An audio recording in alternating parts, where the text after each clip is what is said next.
Hallelujah, आमेन। हम सब खुश हैं, आनंदित हैं। जोर से बोलिए यीशु मसीह की, यीशु मसीह की, आमेन।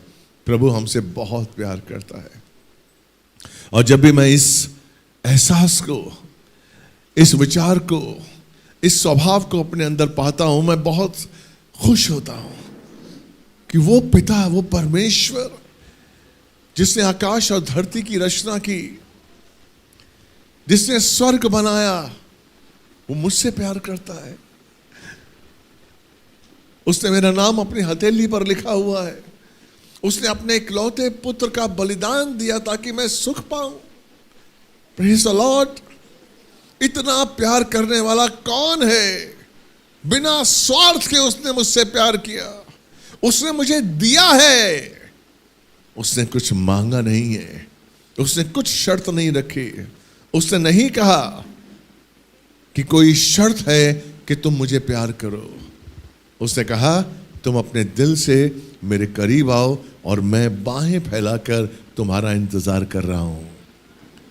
Praise the Lord. वो कहता है कि मैं दरवाजा खटखटा रहा हूं, जो कोई मेरी आवाज सुने और दरवाजा खोले, मैं उसके साथ भीतर आऊंगा और उसके साथ बैठकर भोजन करूंगा। Praise the Lord. मेरी बहन, मेरे भाई, दरवाजा हमें खोलना है, उसकी आवाज को हमें सुनना है, उसके लिए अपने आप को समर्पित करना है। लेकिन वो कब करेंगे? जब हम संसार को अपने अंदर से निकालेंगे, जब हम दूसरी बेकार आवाजों को अपने अंदर से निकालेंगे, तब हम साफ तौर से परमेश्वर की आवाज को सुन पाएंगे। Praise the Lord. मैं आपको सच कह रहा हूं, जिस दिन आपने परमेश्वर की आवाज को सुनना शुरू कर दिया ना, आप अलग हो जाएंगे। आपके अंदर से डर निकल जाएगा, असुरक्षा की भावना निकल जाएगी। Praise the Lord. क्योंकि मेरा पिता आपसे बहुत प्यार करता है, जिसने अपने इकलौते पुत्र का आपके लिए बलिदान दे दिया। क्या वो आपको सब कुछ नहीं दे सकता? वो सब कुछ दे सकता है और वो दे रहा है। हम लेने के योग्य बन जाए। हालेलुया। आज मैं आपको नामान कोढ़ी के जीवन से कुछ बताना चाहूंगा। नामान कोढ़ी जो कि सीरिया का सेनापति था, उसको कोढ़ था और उस कोढ़ की वजह से उसकी एक दासी ने उसको बताया कि इज़राइल में एक नबी है, जब तू वहां पर जाएगा और अपने कोढ़ के बारे में प्रार्थना करवाएगा तो तू शुद्ध हो जाएगा। और वो, मैं ज़्यादा डिटेल में बाद में जाऊंगा, मैं कुछ पॉइंट्स आज चाहता हूं आपके सामने रखूं। वो जाता है, सीरिया का जो सेनापति है, इज़राइल आता है और वहाँ पर एलीशा के सामने आता है और एलीशा उसे बताता है कि तू जा यरदन नदी में 7 डुबकियाँ लगा और तू चंगा हो जाएगा। पहले पहले वो नकारता है, गुस्सा हो जाता है। अरे मैं अपने घर में नहीं दे सकता हूँ? मेरे घर में नदियाँ नहीं है क्या? सीरिया में नदियाँ नहीं है क्या? यहां जाना जरूरी है क्या? यरदन नदी ही है। जिस तरीके से कई लोग कहते हैं, हम क्या घर में कलीसिया, हम क्या घर में प्रार्थना नहीं कर सकते? अरे घर में भी तो बाइबल है हमारे पास, जैसा घर में करते वैसे यहां करेंगे? नहीं, कलीसिया परमेश्वर के द्वारा रची हुई है। कलीसिया यीशु की देह है। हमें उस देह के संग जोड़ना है, तभी उसका सामर्थ हमारे जीवन में काम करेगा। हम घर में बैठे रहेंगे, हम उस सामर्थ को नहीं पा पाएंगे, उस बुद्धि को नहीं पा पाएंगे। Praise the Lord. परमेश्वर इस वचन के द्वारा हमारी बुद्धि खोलता है, हमारी समझ खोलता है, हमारा पालन पोषण करता है। आप नहीं जानते आपका पालन पोषण कौन कर रहा है? यीशु। कब? जब आप उसकी देह के संग जुड़ जाते हैं, जब आप उसकी देह के अंग बन जाते हैं, वो पालन पोषण करता है।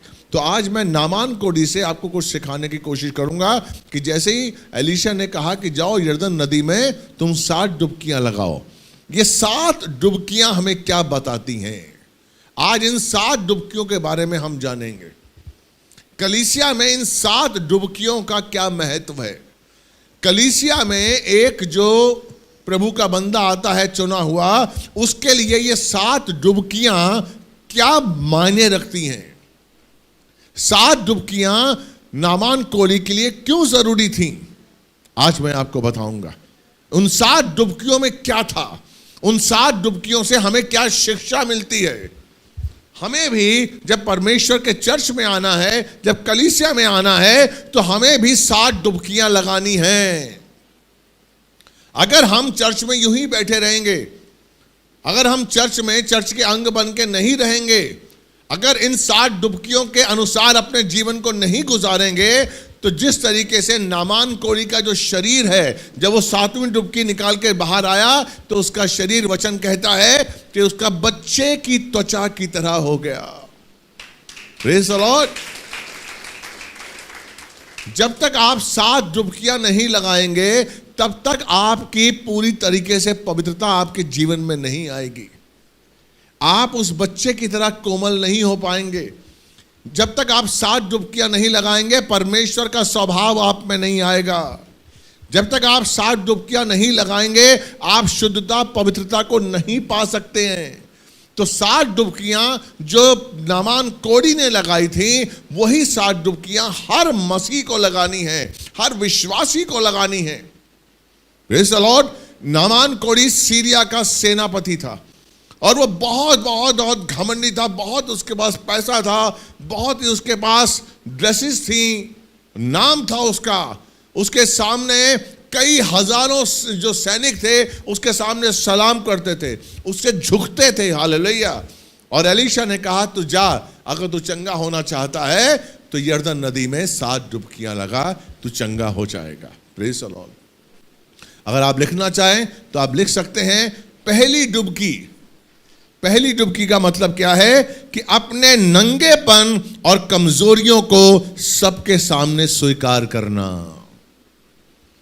अगर आप परमेश्वर के चरणों में आना चाहते हैं, अगर आप परमेश्वर को अपना सर्वस्व मानना चाहते हैं, अगर आप चाहते हैं कि प्रभु आपके जीवन में काम करे, तो हमारे जीवन का पहला सबक क्या है, हमारे जीवन की पहली डुबकी क्या है, कि सबके सामने अपने नंगेपन और अपनी कमजोरियों को स्वीकार करना।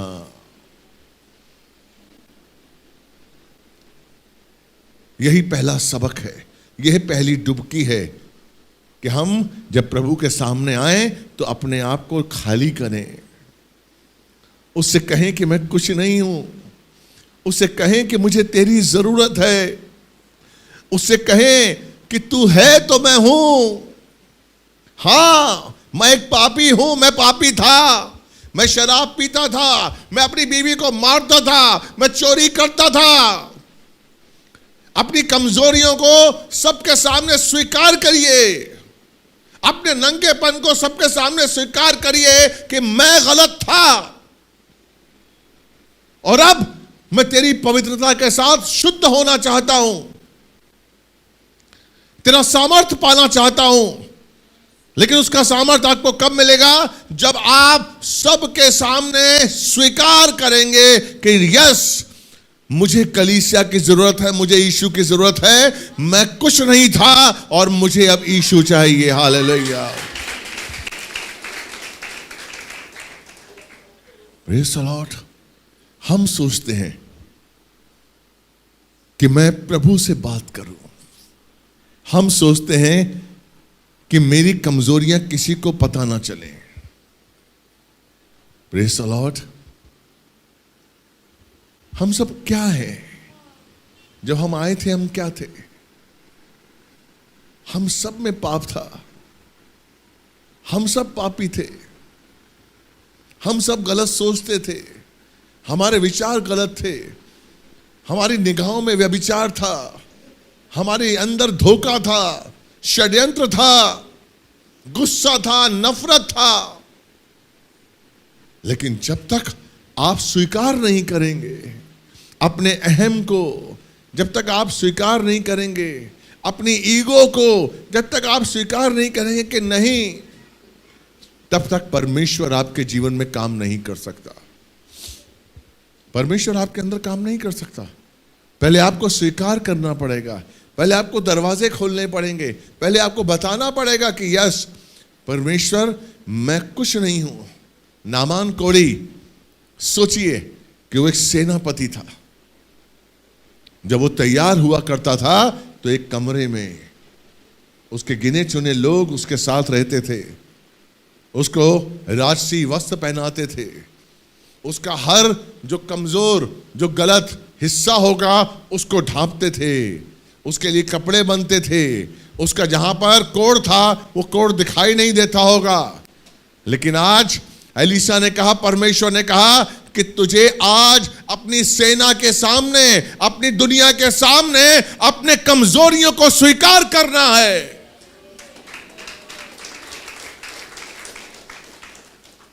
तभी तू आशीष पाएगा। हम यहीं पर बहक जाते हैं, हम बहक जाते हैं कि हम अपनी कमजोरियों को स्वीकार नहीं करेंगे।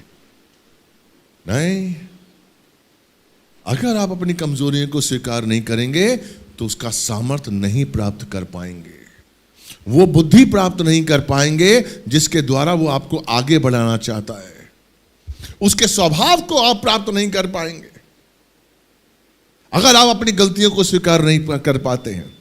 इसलिए पहली डुबकी लगाने से पहले जो पहला काम किया उसने अपने नंगेपन और कमजोरियों को सबके सामने स्वीकार किया। दूसरा पॉइंट है, दूसरी डुबकी उसने लगाई तो उससे पहले क्या किया? दीनता और नम्रता को अपने अंदर लाया। वो प्रेज़ द लॉर्ड, वो एक सेनापति था। जब हम कलीसिया आते हैं और हम अपनी गलती को स्वीकार कर लेते हैं और दूसरा स्टेप हमें होता है कि हमें चंगाई मिले, दूसरा स्टेप होता है हमें चंगाई मिले, और आप समझते हैं कि मुझे इमीडिएट चंगाई मिल जाएगी क्योंकि मैं परमेश्वर का चुना हूं, मेरे पास पैसा है, मेरे पास दौलत है, मेरे पास नाम है, मैं दान देता हूं, मैं दशांश देता हूं, मुझे ऐसी ही मुक्ति मिल जाएगी, मुझे ऐसे ही पवित्रता मिल जाएगी। लेकिन बाइबल क्या कहती है? परमेश्वर क्या कहता है कि हमें उस दीनता को, उस नम्रता को जो परमेश्वर के स्वभाव का एक अंग है, उसको अपने अंदर लाना है। आसान नहीं है, दीन बनना आसान नहीं है। आपका पास्टर आपको बोले कि आप गलत हैं, आप गलत चाल चल रहे हैं, तो आप मान जाएंगे कि चलो पास्टर ने कहा है। लेकिन हो सकता है आपकी बीवी कहे कि आप गलत नहीं है, तो अरे क्या बोलती है तू, जबान खींच लूंगा अगर तूने आगे से बोला। इसका मतलब आप में दीनता नहीं है। दीनता क्या सिखाती है? कि हमारे अंदर सब के लिए एक वो मन जो परमेश्वर के लिए है। ये नहीं कि हम कलीसिया में तो कुछ और हैं, अपने घर में हम कुछ और हैं। हम घर में कुछ और हैं, जहां हम काम करते हैं वहां कुछ और है। नहीं, हमारा स्वभाव एक ही होना चाहिए। इसलिए वचन कहता है, मत्ती का 5 का 3 और 4 का कहते हैं, धन्य है वो जो मन के दीन है, क्योंकि स्वर्ग का राज्य उन्हीं का है। धन्य है जो मन के नम्रता है, जिनके अंदर नम्रता है, वही पृथ्वी के अधिकारी हैं। दीनता और नम्रता हमें स्वर्ग का अधिकारी बनाते हैं, पृथ्वी का अधिकारी बनाते हैं। इसलिए बाइबल कहती है कि हमारे अंदर दीनता होनी चाहिए, हमारे अंदर नम्रता होनी चाहिए, और वो दीनता, वो नम्रता हमेशा हमारे साथ रहनी चाहिए। तो दूसरी डुबकी जो नामान कोढ़ी ने लगाई वो क्या थी? दीनता और नम्रता को अपने अंदर लेकर आना। तीसरी डुबकी, आज्ञा का पालन करना आनंद के साथ। बोलिए, आज्ञा का पालन करना। जोर से बोलिए, आज्ञा का पालन करना आनंद के साथ। कितने लोग करते हैं? प्रेज़ द लॉर्ड, आमेन। जब आप आनंद के साथ आज्ञा का पालन करेंगे, ये नहीं कि मम्मी ने कहा है यार, पापा ने कहा है, करना पड़ेगा यार, नो। 2 क्रॉनिकल 25:2 निकालिए। 2 क्रॉनिकल, दूसरा इतिहास 25:2। हमें परमेश्वर यही तो आपको आप में देखना चाहता है कि आप उसकी आज्ञा का पालन कैसे करते हैं। बोझ के साथ करते हैं या आनंद के साथ करते हैं। मेरे पिता ने मुझसे कहा है, मेरे यीशु ने मुझसे कहा है, प्रेज द लॉर्ड। जब आपका बच्चा 8 महीने का होता है, 9 महीने का होता है, 10 महीने का होता है, आपके मन में तड़प होती कि नहीं होती है कि एक बार मेरा नाम ले, एक बार मुझे मम्मी बोले, एक बार मुझे पापा बोले? होती है कि नहीं होती है? और जब वो पहली बार आपसे मांगता है तो आपका दिल पसीज जाता है कि मेरे बच्चे ने मुझसे मांगा है यार, मेरे बच्चे ने खिलौना मांगा है मुझसे। खैर बाद में जब मांगता है तो इंसान सिर पकड़ लेता है कि बहुत मांगता है, लेकिन पहली बार जब बच्चा मांगता है तो माँ बाप तड़प जाते हैं। मेरा बच्चा 5.5 साल के बाद हुआ, थोड़ा लेट बोलना शुरू किया और मेरे मन में था कब यार मुझसे कुछ मांगे और मैं इसको दूं। हालेलुया। तो हमें आज्ञा का पालन आनंद के साथ करना है। देखिए यहां पर एक राजा की बात हो रही है। 2 क्रॉनिकल 25:2।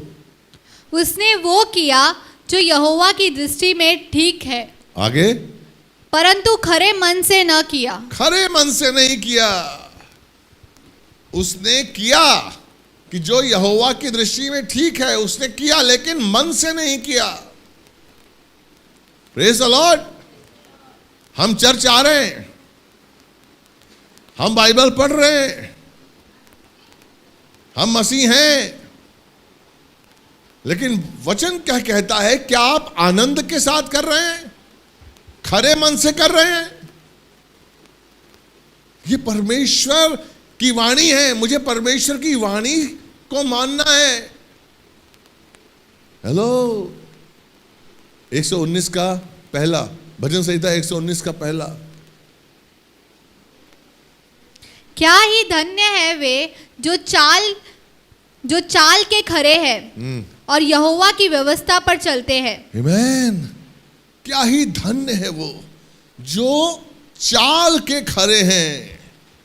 चाल का खरा इंसान, जो उसने बोल दिया बोल दिया, डगमगाता नहीं है वो। Praise the Lord. चाल का खरा इंसान पता कौन होता है? जो स्वार्थी नहीं होता है, जिसके अंदर स्वार्थ नहीं है, जिसके अंदर लालच नहीं है, जिसके अंदर नफरत नहीं है, जिसके अंदर घृणा नहीं है, वो चाल का खरा है। Yes, praise the Lord. तो आज्ञा का पालन करना आनंद के साथ।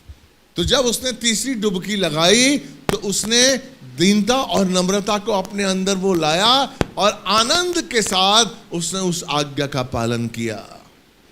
आज्ञा का पालन आनंद के साथ किया, उसने तीसरी डुबकी लगाई। मैं आपसे एक बात कहना चाहता हूं, निवेदन करता हूं मेरे भाई, प्लीज परमेश्वर से प्यार आनंद के साथ करिए। जिस दिन आप उसके वचनों को पढ़ने में आनंद उठाएंगे, जिस दिन आप उसकी चेतावनियों को सुनकर आनंद उठाएंगे, जिस दिन आप उसके सत्य को जानकर आनंद उठाएंगे, जिस दिन आप प्रार्थना करने में आनंद उठाएंगे, आपको पता नहीं चलेगा कि 1 घंटा कब बीत गया, 2 घंटे कब बीत गए, क्योंकि आप उस आनंद में थे, आप प्रार्थना में थे, आपके अंदर परमेश्वर की वचनों का आनंद था, उसके प्रेम का आनंद था। कैसे आप आनंद उठाएंगे जब तक आप उससे प्रेम नहीं करेंगे? Praise the Lord. आप कौन हैं?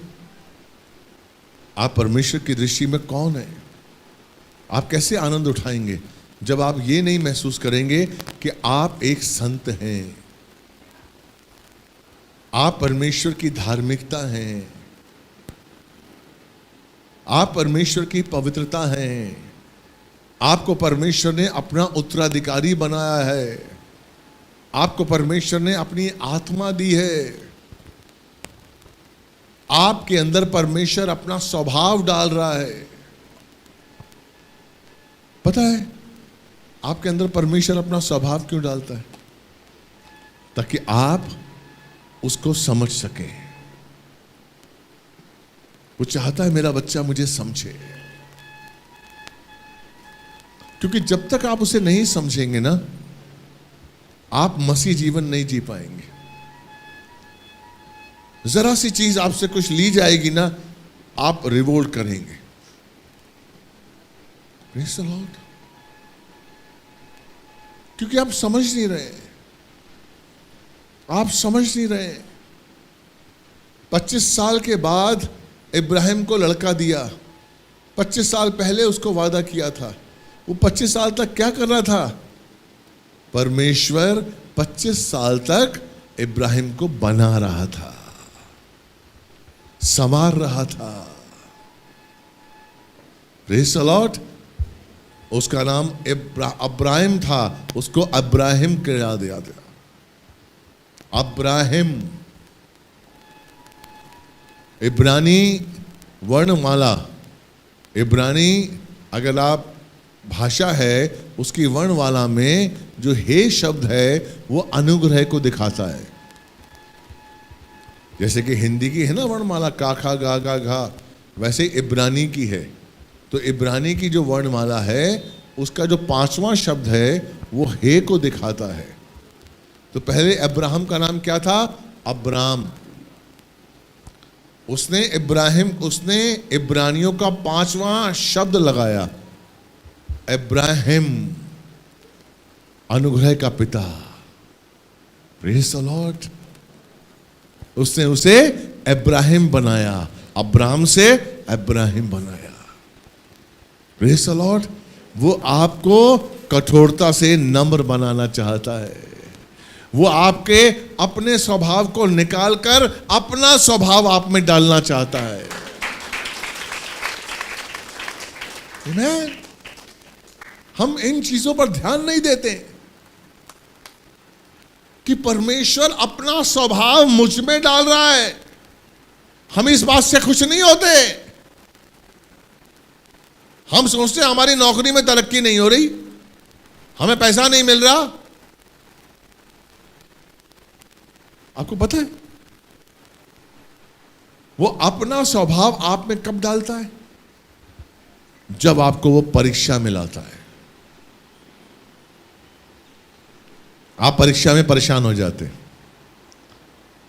लेकिन याकूब की पत्री 1:12 क्या लिखा हुआ है? धन्य है वो जो परीक्षा में स्थिर रहते हैं। Praise the Lord. पढ़ो बेटा। धन्य है वो मनुष्य जो परीक्षा में स्थिर रहता है, हाँ, क्योंकि वो खरा निकलकर जीवन का वो मुकुट पाएगा जिसकी प्रतिज्ञा प्रभु ने अपने प्रेम करने वालों से की है। आमीन। यानी कि परमेश्वर ने प्रतिज्ञा की है कि तू अगर परीक्षा में स्थिर रहेगा तो मैं तुझे मुकुट दूंगा। स्वर्ग में बहुत लोग जाने वाले हैं, लेकिन मुकुट किसी किसी को मिलेगा। मुकुट हर एक को नहीं मिलेगा। Praise the Lord. इसलिए परमेश्वर अपना स्वभाव आप में डालता है कि आप उसकी योजनाओं को, आप उसके मन को जाने। अगर आपका बच्चा आपको समझने लगेगा ना, तो वो खिलौनों की जिद नहीं करेगा। अगर वो जान जाएगा कि मेरे पापा के पास सिर्फ 100 रुपए ही हैं और रात को हमें खाना खाना है, और वो अगर जान जाएगा तो खिलौना नहीं मांगेगा वो। Praise the Lord. अगर वो आपको नहीं जानेगा तो खिलौने की जिद करेगा। हो सकता है आपको कहे कि आप मेरे पापा ही नहीं हैं। हो सकता है कि आपको कहे कि आप मेरे जो दोस्त हैं उसके पापा उसको क्या क्या देते हैं, क्यों जन्म दिया था आपने मुझे, क्यों आप मेरी इच्छा पूरा नहीं करते हैं? क्योंकि वो आपको समझ नहीं रहा है। आमीन। परमेश्वर चाहता है कि मेरा बच्चा जिसको मैंने चुना है वो मुझे समझे। और वो कब समझेगा? आप कब समझेंगे? जब परमेश्वर का स्वभाव आप में आएगा। और परमेश्वर का स्वभाव आप में कब आएगा? जब आप उसकी आज्ञाओं को आनंद के साथ मानेंगे। Praise the Lord. उसकी आज्ञाओं को आनंद के साथ मानेंगे। Praise the Lord. चौथा, संसार को भूलना और खुद को परमेश्वर के साथ जोड़ना। चौथी डुबकी लगाने से पहले नामान कोढ़ी ने संसार की परवाह नहीं की।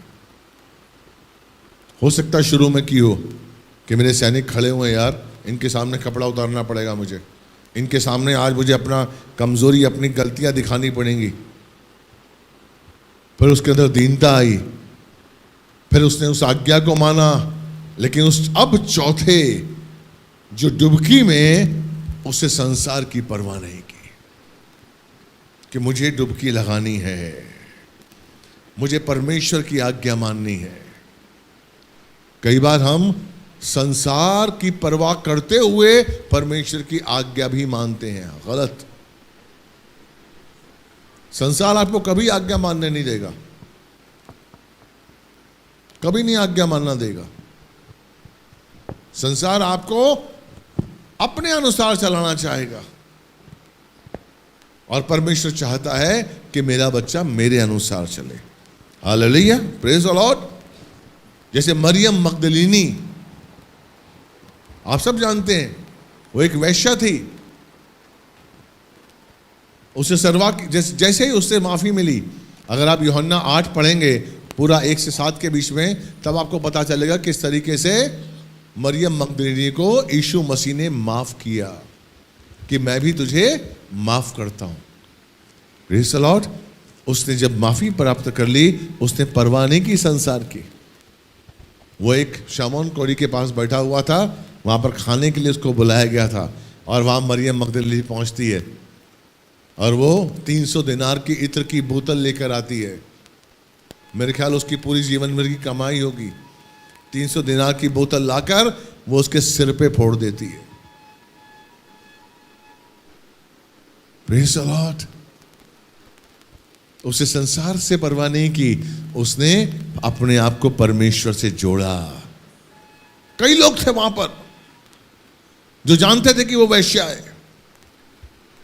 कई लोग वहां पर ऐसे भी होंगे जिन्होंने उसके संग संबंध बनाया होगा, क्योंकि कई लोग कह रहे थे कि अगर यीशु मसीह है भविष्यवक्ता, तो ये क्यों नहीं जान रहा है कि ये कौन है लड़की। वो उसको चूम रही है, वो उसके बालों से पूछ रही है, इत्र डाल रही है, और वो कुछ नहीं कह रहा है। Praise the Lord. परमेश्वर आपकी प्रार्थनाओं को, आपके समर्पण को प्यार करता है। Praise the Lord. वो ये नहीं देखता है कि आप लेट के प्रार्थना कर रहे हैं, बैठ के प्रार्थना कर रहे हैं। प्रभु को अच्छा लगता है कि मेरा बच्चा दिल से प्रार्थना करे, आत्मा से प्रार्थना करे। Praise the Lord. क्या किसी को अच्छा लगेगा कोई आपके सिर पर बोतल फोड़ दे? आपको अच्छा लगेगा इत्र की बोतल?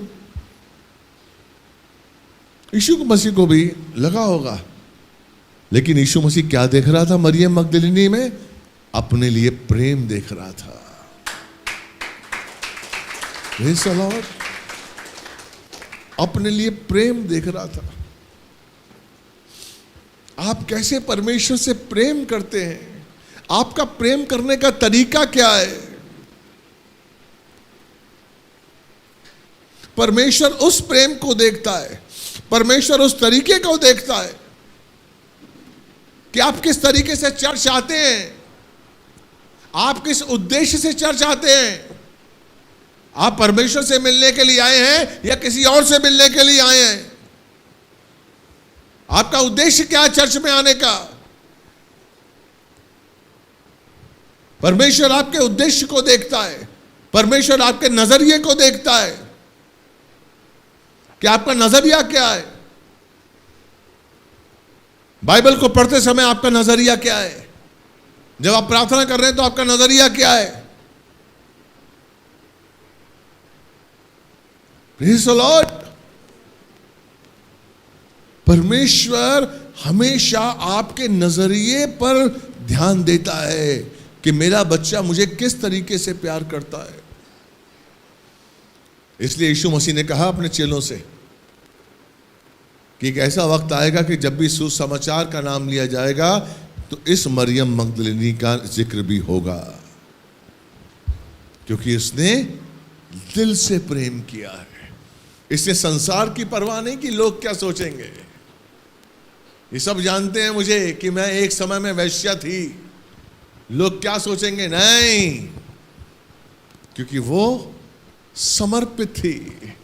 वो यीशु के प्यार को जान गई थी, वो उस क्रूस को जान गई थी, वो यीशु के बलिदान को जान गई थी। वो जान गई थी कि ये सर्वस्व सर्वशक्तिमान है, मुझे सिर्फ और सिर्फ इसको पाना है। हालेलुया। और आप उस सर्वशक्तिमान परमेश्वर को तब तक नहीं पा सकते जब तक आप संसार को अपने से आपसे दूर नहीं करेंगे। अगर आप संसार के लिए जिएंगे, संसार के लिए जीना कोई गलत नहीं है, लेकिन पहला स्थान किसका? परमेश्वर का है। मेरी पत्नी से पहले मेरा प्रभु है, मेरे बेटे से पहले मेरा प्रभु है, मेरी कलीसिया से पहले मेरा प्रभु है। मुझे प्रभु को पहला स्थान देना है, क्योंकि उसने मुझे बचाया, क्योंकि वो मुझे लेने के लिए आने वाला है।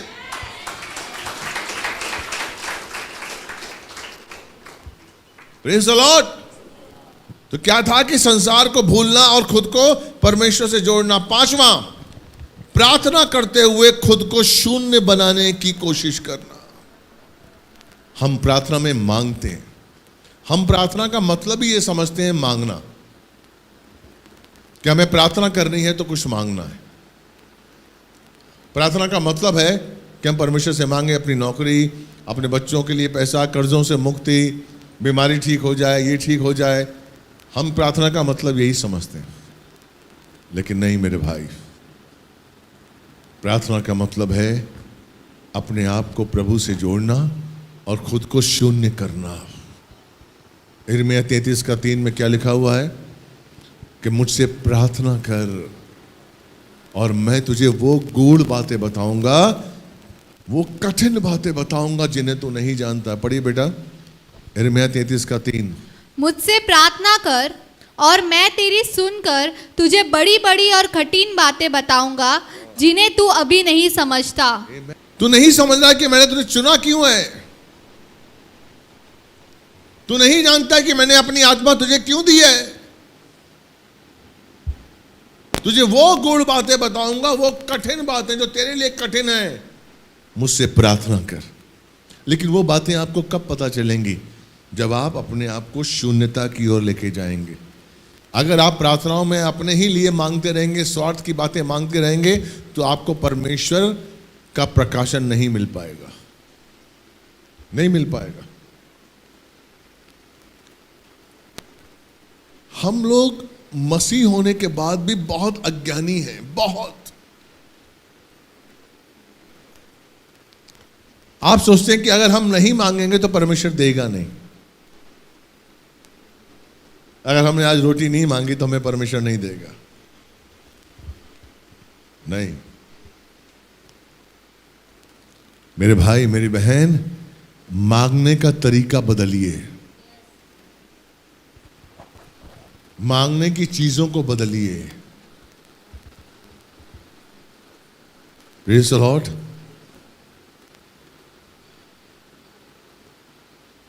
मान लीजिए आप एक साइंटिस्ट बनना चाहते हैं।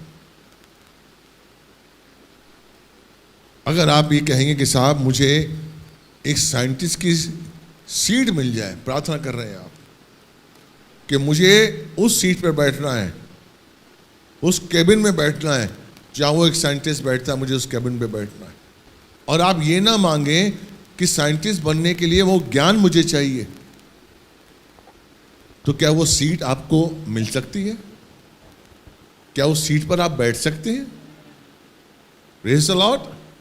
अगर आपने वो ज्ञान प्राप्त कर लिया जो सीट तक आपको लेके जाएगा, तो अपने आप आपको आशीष मिलेगा। आपका मकसद उस ज्ञान को हासिल करना जरूरी है। आप प्रार्थना कर रहे हैं मुझे किताबें मिल जाएं, लेकिन किताबें पढ़कर मुझे वो प्रकाशन मिले, आप इसके लिए प्रार्थना नहीं कर रहे। आप प्रार्थना कर रहे हैं, आपकी प्रार्थना ही गलत है। परमेश्वर से खुद को जोड़ने के लिए प्रार्थना करिए कि मैं प्रभु के करीब आ सकूं, मैं यीशु को और जान सकूं, उसको समझ सकूं। क्योंकि वो कहता है तू क्या खाएगा, तू क्या पहनेगा, तू क्या पिएगा, इसकी चिंता मत कर।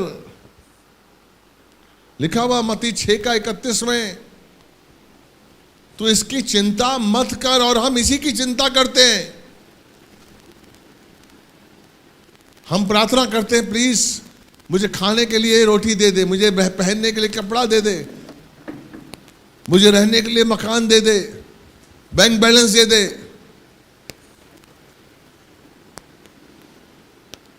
उससे संबंध बढ़ाइए, उससे रिश्ता बढ़ाइए, उससे कहिए कि मुझे प्रकाशन और ज्ञान की आत्मा दे दे, मैंने मन की आंखों को ज्योतिर्मय कर दे, ताकि मैं तेरी बुलाहट की आशा को जान सकूं। इफिसियों 1:16-17-18। Praise the Lord. प्रार्थना हमें किसके लिए करनी है? हम क्यों दुख उठाते हैं, हम क्यों परीक्षाओं में? क्योंकि हमको भरोसा ही नहीं है कि परमेश्वर हमें देगा। उसने आपको चुना है। बाइबल कहती है कि जो नहीं जानते हैं उसको, जब वो उसके लिए भी मेह बरसाता है, तो जो जानते हैं वो उसको रोटी क्यों नहीं देगा?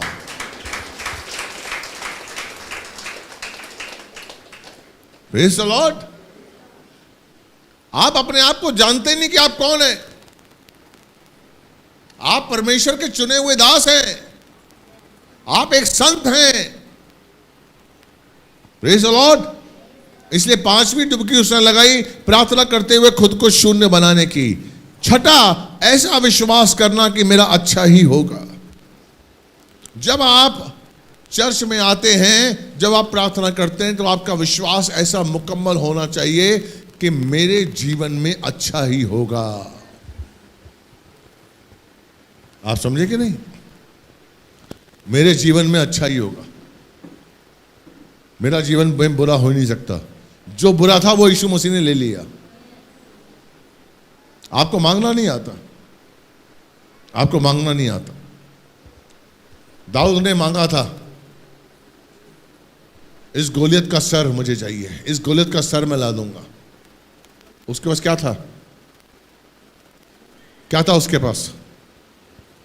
4 फीट 5 फीट का लड़का और गोलियत की हाइट 13 फीट 13.5 फीट। क्या था उसके पास? कुछ भी नहीं था। उसने कहा मुझे गोलियत का सर चाहिए। वो मांगा उसने, परमेश्वर ने दिया। आपका धंधा नहीं चल रहा है, मांगिए, मांगिए। धंधे पर बैठिए, उसकी टेबल पर बैठिए, मेरा धंधा अच्छा चलेगा, मेरे धंधे को आशीष मिलेगा, मेरा धंधा बढ़ेगा। यीशु मसीह के नाम से अधिकार से बोलिए।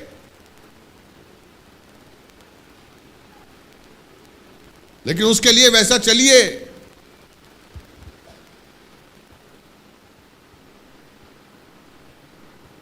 कभी किसी किसान को आपने बीज खाते देखा है? बीज? हां के ना बोलिए, जोर से बोलिए। किसान कभी बीज खाता है? दोबारा बताइए, किसान कभी बीज खाता है? दशांश क्या है? बीज। आप लोग बीज खा लेते हैं।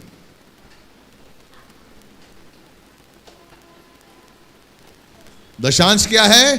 बीज। जब तक आप बीज बोएंगे नहीं, तब तक फसल कैसे उगेगी?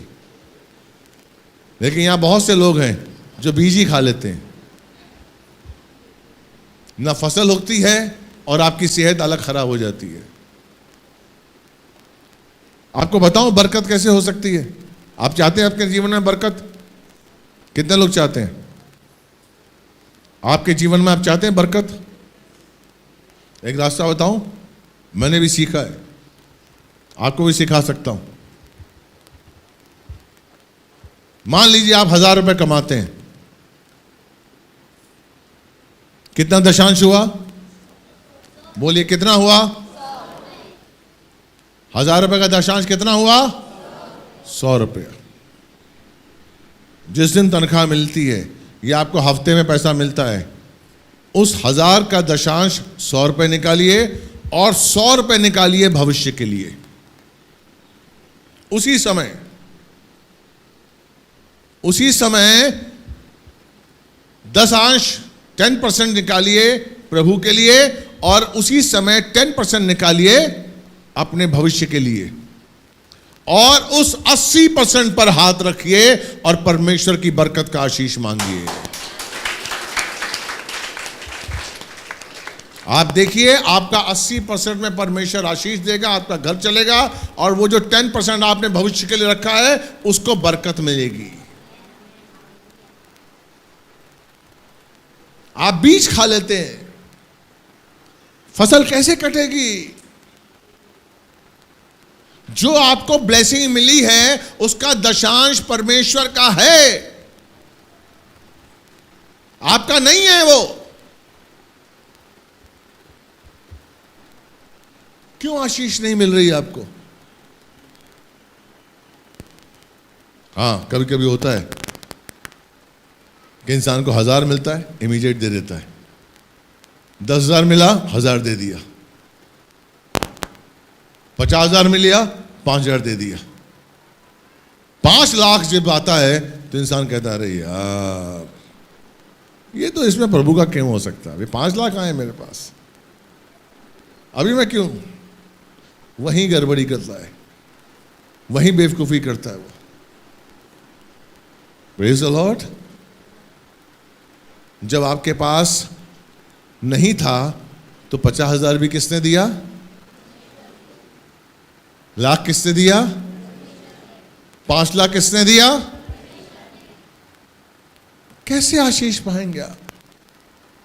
क्यों गड़बड़ियां हो रही हैं? क्यों प्रॉब्लम्स हो रही हैं? क्योंकि आप नियत में खोटी आ गई है आपकी। आप बीज खा रहे हैं। हेलो, मैं दशांश की बात नहीं कर रहा हूं, आप कहीं समझे कि मैं आपको दशांश दिलवाने के लिए पीछे पड़ गया हूं। वो आपको, आपका और परमेश्वर का है, मेरा कुछ नहीं है। आप देंगे तो पाएंगे। परमेश्वर का बहुत आशीष है मेरे ऊपर, मेरे कलीसिया के ऊपर, लेकिन मैं आपको रास्ता बता रहा हूं। रास्ता किस तरीके से एक मसीह जीवन में जीना है। आप अगर बरकत चाहते हैं, दशांश, अगर आपने 100 रुपए दशांश के निकालें प्रभु के लिए, 100 रुपए अपने लिए निकालिए भविष्य के लिए, और प्रार्थना करिए, भूल जाइए। आप देखिए उसमें बरकत का ही आशीष होगा। 2004 में मैं प्रभु में आया था, और 2004 तक मेरे पास मेरे बेटे का अकाउंट नहीं था। मैंने अपने बेटे का अकाउंट नहीं खोला था। 2005 में मैंने बेटे का अकाउंट खोला, और 2005 से अब तक जो ब्लेसिंग मुझे मिलती है उसका 10वां मैं प्रभु को देता ही हूं। पहली बार, पहला काम यही होता है मेरा, और मेरे बेटे को आशीषित जीवन मिल रहा है। आज वो 4 साल हो गया है, 17 तारीख को आ रहा है। आप सब जानते हैं कि वहां पर कितनी फीस है और कितना खर्चा है। देने वाला कौन है? परमेश्वर है। क्यों नहीं भरोसा करते हैं हम? अरे जब उसने लाख दिया है तो 10 लाख भी वो देगा। मेरा कर्जा निकालेगा, मेरी ईएमआई वो ही निकालेगा, मैं नहीं निकालने वाला हूं। मैं तो विश्वास के संग अपने जीवन को जीऊं, वो करेगा। मुझे बीज नहीं खाना है, मुझे फसल खानी है। और फसल आपके जीवन में कब आएगी? जब आप बीज बोएंगे। इसलिए दशांश एक बीज है, अगर आप बीज के रूप में उसे बोएंगे, फसल आपके जीवन में फलेगी। प्रेज़ द लॉर्ड, ये रूल है, करके देख लीजिएगा। हालेलुया। सातवां, धन्यवाद के संग परमेश्वर में एक होना। हालेलुया। मरकुस 11:24। ये सातवीं डुबकी लगाने से पहले उस नामान कोढ़ी ने क्या सोचा होगा? वो सातवीं डुबकी लगा रहा था। और पढ़िए, देखिए। इसीलिए मैं तुमसे कहता हूँ हाँ। कि जो कुछ तुम प्रार्थना करके मांगो तो प्रतीति कर लो कि तुम्हें मिल गया Amen. और तुम्हारे लिए हो जाएगा। आमीन। जब हम प्रार्थना करके मांगेंगे तो हम प्रतीति कर लें, ये समझ लें कि मेरे लिए हो गया। क्यों हो गया? कि आपने किससे मांगा है? आपने अपने पिता से मांगा है। मेरा परमेश्वर देने वाला है, उसमें कोई घटी है? जब तुम प्रार्थना करके मांगो तो ये प्रतीति कर लो कि तुम्हारे लिए हो जाएगा, और वो तुम्हारे लिए हो गया है। Praise the Lord. क्या लिखता है दूसरा किंग, दूसरा राजा 5:14? क्या लिखता है? तब उसने परमेश्वर के भक्त के वचन के अनुसार यर्दन को जाकर उसमें 7 बार डुबकी मारी। हाँ। और उसका शरीर छोटे लड़के का सा हो गया और वो शुद्ध हो गया। Praise the Lord. क्या चाह रहा था परमेश्वर? वो जब एलिसा के पास गया था तो उसका मन था कि नहीं यार, एलिसा आएगा और वो मेरे शरीर पर हाथ पैर फेरेगा तो मैं चंगा हो जाऊंगा। परमेश्वर क्या चाहता है? परमेश्वर कलीसिया में आपको क्यों बुलाता है? हम आते हैं अपनी शारीरिक चंगाई पाने के लिए, लेकिन परमेश्वर चाहता है कि हमारी अंदरूनी चंगाई हो, हम अंदर से पवित्र हो जाएं। इसलिए वो लिखा है, जब उसने 7 डुबकियां लगा ली तो उसका शरीर शुद्ध, छोटे बच्चे की स्किन की तरह। देखा आपने कभी छोटा बच्चा 6 महीने का, 2 महीने का? Praise the Lord. उसके पैर देखिए, गुलाबी गुलाबी। हालेलुया। इतने पवित्र होते हैं।